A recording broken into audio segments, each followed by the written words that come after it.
Hello and welcome to Campbell Now. I'm Alex Pagano. And I'm Angelina Sulison. Thanks for joining us. For the first time in months, Campbell recorded 0 positive COVID tests on campus last week. There were still a small number of off-campus, but none reported on campus. This meshes perfectly with the change in mask policies that took effect last week. As the rates of COVID-19 in North Carolina continue to decrease, the university is following guidance from state health officials to reduce masking requirements. As of Friday, masks are optional in building for students, faculty, and staff. Campbell highly recommended masks for those who are unvaccinated and in university facilities such as residence halls, dining facilities, and athletic venues. Students, faculty, and staff will continue to have free access to COVID-19 testing on campus. Another good news today, the Fighting Camels are turning heads again on the basketball court. After winning on Saturday and clinching the regular season title, the Fighting Camels women's basketball team earned the #1 seed in the Big South Conference tournament. For Campbell, this means a first-round bye and a matchup with either Presbyterian or Winthrop on Thursday. If the Camels can win this tournament, they will receive an automatic bid into the NCAA tournament with a chance to compete for a national championship. The first round, quarterfinals, and semifinals will be broadcast live on ESPN+. CAB is hosting many events this week. The first event is Campus Solve this Tuesday, March 1st in the Union Ballroom at 5 p.m.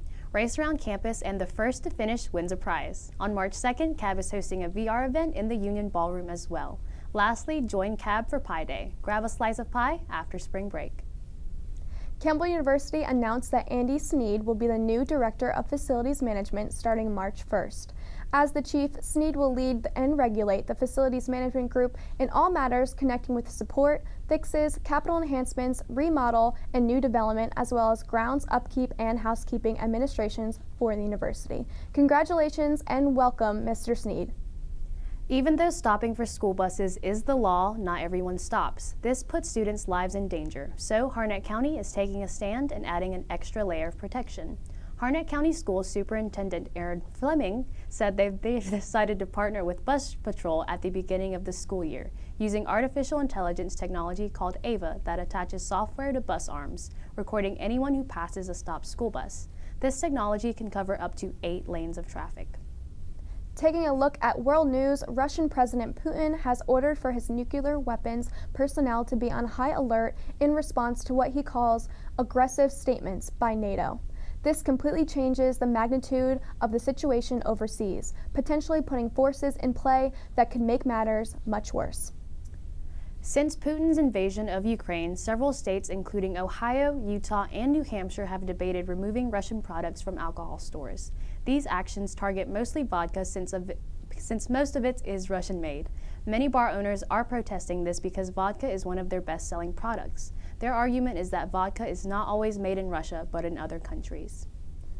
The protective fence that was installed around the U.S. Capitol for months after the January 2021 attack on the Capitol will be put back up before President Biden's State of Union address on Tuesday. The reinstallation comes as officials in Washington prepare for trucker convoys that are planning to protest against pandemic restrictions beginning this week. The Capitol Police say the fence is going up, quote, out of abundance of caution. The Pentagon has already approved the deployment of 700 unarmed National Guard troops to be used to assist with traffic control during potential demonstrations. The convoys block traffic at the Canadian border near Detroit for several weeks. Hawaii is the only state that still has a mask requirement in place.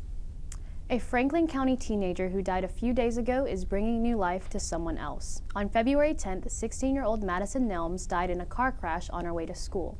A few days later, doctors told Madison's parents that she had lost all brain activity. They decided she would give the gift of life. Her father told WRAL that the family donated Madison's heart to another person. They are hoping others will consider becoming organ donors. Becoming an organ donor is free and easy. Check donatelifenc.org for details.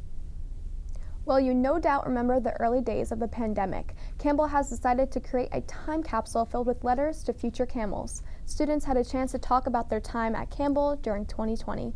We don't have to remind you what the world went through. For more information, visit Campbell's website. Finally, the Wake County Animal Center has not had to euthanize an animal since 2016, but that could change if adopters don't help. The shelter has only a few pets away from reaching capacity. There are currently more than 60 dogs with another 15 that are staying off-site with foster families. The shelter's capacity is 75 dogs, and more are arriving each day.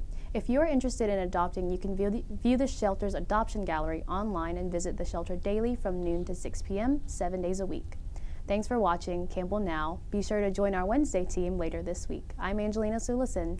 And I'm Alexa Pagano. Stay safe and have a great day.